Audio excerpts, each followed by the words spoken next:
Vanity Fair was first to report that it's not Seth, it's Pete. Pete Hegseth was investigated for an alleged sexual assault in October of 2017.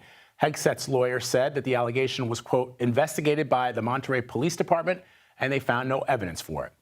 CBS News political correspondent Caitlin Huey-Burns is in West Palm Beach and joins us now. Caitlin, break down these allegations and how the campaign's responding to them. Hey, Vlad, good to see you. Yes, this pertains to Pete Hegseth, who has been nominated for defense secretary. These are allegations made in 2017, and we're hearing from the campaign, or I should say the transition team now, it's the transition team, writing back against all of this. Let me read you the statement from the transition team. President Trump is nominating high caliber and extremely qualified candidates to serve in the administration. Mr. Hegseth has vigorously denied any and all accusations, and no charges were filed. We look forward to his confirmation as U.S. Secretary of Defense so he can get started on day one. And this comes, of course, as there are lots of questions about some of these nominees who are being put forth by Donald Trump, putting forward nominees that are controversial but also close allies of him. And the kind of big spotlight, of course, this week has been on Hegseth, has been on Matt Gaetz for Attorney General, and, of course, as you just mentioned now, RFK for Secretary of Health and Human Services. This is all creating a big test for this Republican majority, this new Republican majority in the Senate, testing essentially their loyalty to Donald Trump and the mandate that he believes he has from being elected, and also managing their role in terms of advice and consent. That is the role of the U.S. Senate when it comes to these nominations. All right, Caitlin, as you know, the president-elect also announced yesterday that Robert Kennedy Jr. is his pick to lead Health and Human Services. Of course, he's not a doctor. We know that he's anti-vaccine. He wants to ban fluoride in drinking water. And I want to read something, Caitlin. I don't know if you've seen this. The New York Post, which has been a staunch supporter of President-elect Trump, wrote this about Robert F. Kennedy Jr.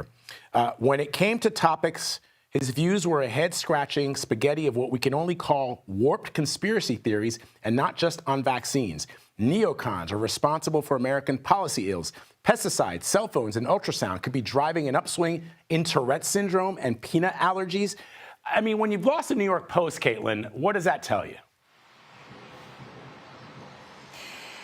Right, Vlad. And to be clear, the Secretary of HHS does not have to be a doctor. The current secretary is not a doctor. But you're right that RFK Jr. has a whole history, years and years and years of controversial statements on a whole host of things. That's why he had kind of become a pariah within the Democratic Party, a party, of course, which, you know, he was a member of. Of course, he's a member of a big political Democratic dynasty. He left that party, waged an independent bid for the presidency, and when he dropped out or suspended his campaign, he endorsed Donald Trump very quickly.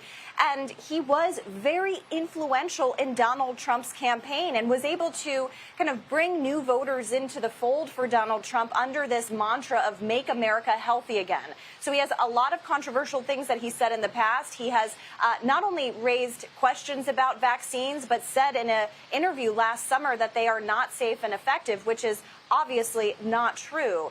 So he has raised a lot of concerns among health officials, of course, but he has been a top ally of the former president, now president-elect, and just talking to voters on the campaign trail, especially women and mothers, a lot of them would comment about his pledge to take on big food and pharma companies and drug companies, talking about the ingredients in food, and that was kind of a big highlight of his on the campaign trail and for Donald Trump. Just to kind of explain, that's all to kind of explain the appeal. And notably, Vlad, in his victory speech last week here in West Palm Beach, Donald Trump singled out very few people who helped him here, his family, the Speaker of the House, and other, you know, Elon Musk and other kind of prominent people. And he also shouted out RFK Jr., which really speaks to the way in which he has seen him as a top ally of this campaign and someone who did, in fact, help him on the campaign trail.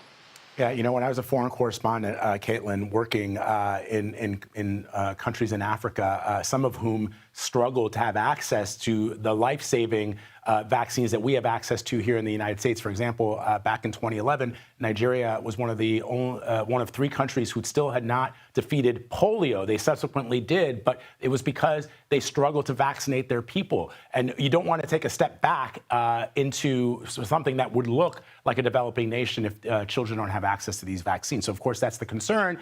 And the Senate, in their role as the advice and consent branch of the government, will have a significant say in whether or not RFK Jr.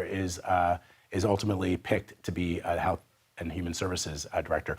Caitlin, great to have you, my friend. Thank you very much.